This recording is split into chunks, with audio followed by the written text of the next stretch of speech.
Hi. I have the great privilege of creating plays for kids, a lot of times with kids, and then working in a professional theater company with actors and performing for kids. And the last play that we did, I was in the play. I'm usually in them when we first create them. And I had a wonderful time, and I had a wonderful time creating the play. But I ended up, one show I ended up throwing up outside the school before the show started. Another show, I fell off the stage. I tripped on one of the suitcases that was on there, and I fell off the stage and hurt my foot. And a couple other times I ended up with like sort of heat stroke where it was very hot in the school gyms, and I got sick and felt a headache and horrible. And I mean, to make the best of it, I did recover from all these things very rapidly. But are you trying to teach people something? Do the plays have some moral or message that you're trying to impart to a resistant audience? No. Well, maybe. Do you care about... There are times when I think somehow the reactions of the kids in the audience, but that doesn't seem to have affected... Finish your sentence. Okay. The reactions of the kids in the audience, sometimes they are completely 100% with us, and other times I feel like we are not connected with them.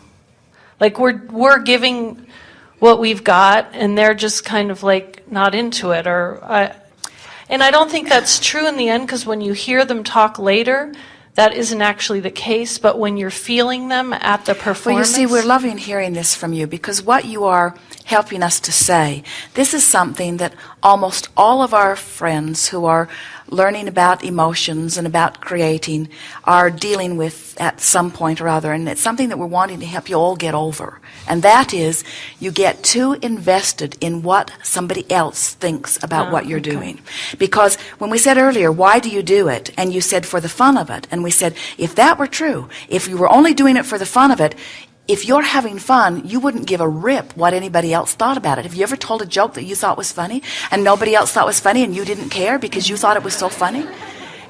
But when you're telling a joke because you want to make them laugh, not because you think it's funny, and they don't laugh, now, and this is what this entire gathering is about here. It's about getting in sync with your joy and following the trail of joy. Joseph Campbell said, follow your bliss, and we have enhanced that a little bit by saying, follow your anger on your way to disgusting frustration, on your way to overwhelmment, on your way to bliss. In other words, there are many steps along the way to bliss, and you might not have perfect access to bliss, but as long as you're pointed in the right direction, eventually you got to get there.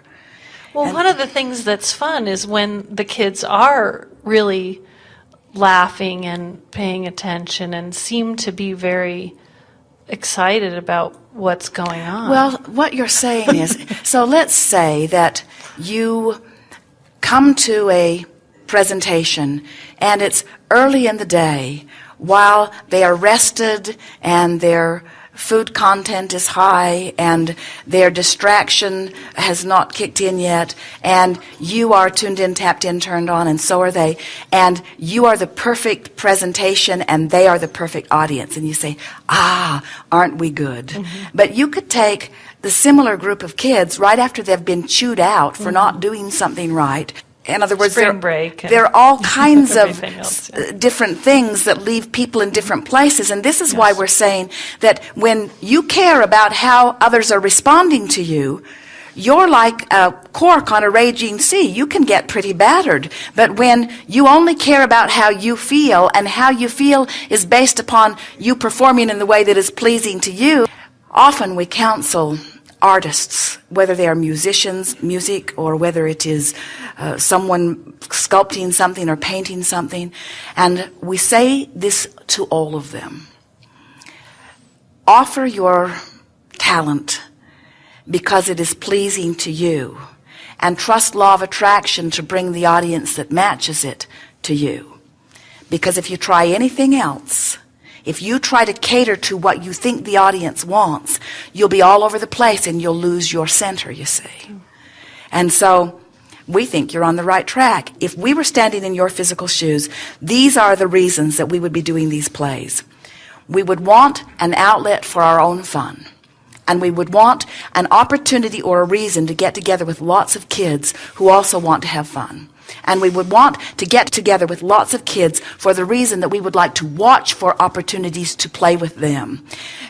And that would be about the end of our list. We wouldn't be trying to present morals that are guiding them. We wouldn't be trying to keep them out of trouble by keeping them busy doing stupid plays. In other words, it would be only for the joyous fun and frolicking of it. The other day, a couple of weeks after Easter, Jerry and Esther rendezvoused with children and grandchildren, and Jerry said, "Let's have an Easter egg hunt." And Esther's first thought was, Easter is past, and they may have already done that. And then, as she looked at Jerry, sort of like, why should we do that? Jerry said, don't you think it would be fun? Don't you think it would be fun to have a reason to get around a table and a reason to get paint all over us and a reason to be creative and a reason to play with each other and a reason to play in the bushes and a reason to stay there longer and a reason, in other words, just a reason. Like, you don't really need a reason, but it's nice to have an organized reason to play together, to be spontaneous together, to discover together, to expand together, to love together, to appreciate together, to play together. In other words, these are the reasons that you get together, not towards some other end. It's just for the joy of it. And we think that it is a wonderful thing. We would like you all to engage in plays for no other reason than for the fun of it. Go to work and pretend you're in a play. And pick the part you want to play and play it all day long. Be the princess and watch what happens. In other words, practice the role of being the princess and then go to work thinking that you are. And watch how people cater to you a little bit, and people open doors for you, and people are nicer to you than usual. And when someone bows, then you know you really have it. In other words, be playful in your life. Let everything be like these plays. And when you find yourself throwing up, or falling off the stage, then stop and say, I'm trying too hard to get something out of this other than just a joyful moment. I think this is also part of it, but I'm also working with actors and musicians, professional adults as well. So I think part of me also gets hooked into that same, like, I'm supposed to inspire them to feel good when maybe the audience isn't so good too. So I Well, you sort of get tapped out. That's what motivation is. Motivation is trying to make something out of nothing. Okay. Where inspiration is getting tuned in and then having the eternal stream, the stream that never ends. When you align with the resources of source, then there's always enough. There are many who try to motivate from a place of not being connected, and it almost always falls short. But when you are in alignment, it never does, because there's always enough. Okay. So when you say you write plays for children, you mean to present to children. Yeah, but a lot of times I work with kids. I take kids' writing and then turn it into a play that is then performed by professionals for kids. And what is it that you hope that the children will glean from your performance? Well, I want them to have an enjoyable time. I also want them to see that what they have to offer is awesome by putting it up on stage and glorifying it and taking their writing and their stories. Do you think that you're getting it right? That's our question. In other words, yeah. So you take what they say and you perform it, and they say, we're not having any of that. Most of the time, here's our question. Okay. Do you think that you are able to accurately translate children through your adult vortex? Yeah. Because when you do that, you've learned everything that we want you to know. In other words, when you can begin approaching life in the simpler, easier, more connected place that children naturally are, that's everything that we would like you to hear from us. And maybe when they aren't having any of it, maybe something's happened and you're not translating it in the way you think you are.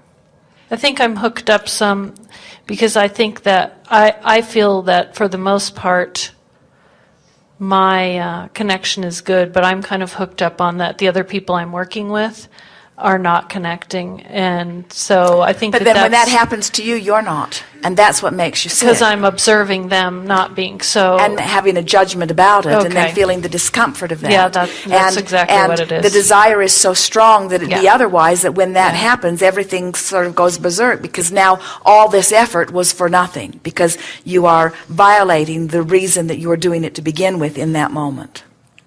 Very good. Okay, thank you. Yes, indeed. Yes, indeed.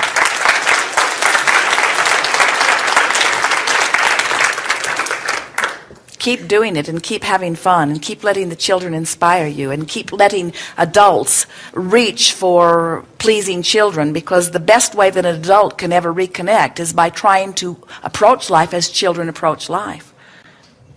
We are appreciating your interaction. We are appreciating all of your interaction. We are appreciating the interaction of those even who do not offer your words verbally, because you are offering your vibration and we are receiving you fully. It is exhilarating to come together with those like you who are beginning to understand that you are the creator of your own experience. If there is anything that we want you to leave this day knowing, or at least wanting to know, is that well-being is supposed to be yours, that it is natural for you to thrive in all ways. We want you to find ways of looking for evidence of well-being and practicing the vibration of it until it dominates the vibration of your being. We want you to come to expect that well-being is yours, and then we want you to teach through the power of your example that well-being is the order of this universe, and that it is an anomaly when you are pinched off from it even for a moment. You are supposed to feel good, and you are supposed to thrive, and life is supposed to treat you good, and you are powerful creators, and you have come forth with great purpose, and the purpose is to stand in this leading edge environment and to feel the variety of the universe inspire within you the new thought and the new idea, coupled with the belief that you are worthy enough to receive whatever is necessary to bring that to fruition. You are adventurers, you are pioneers, you are leading edge creators, and you wanted it that way. There is great love here for you. We are complete.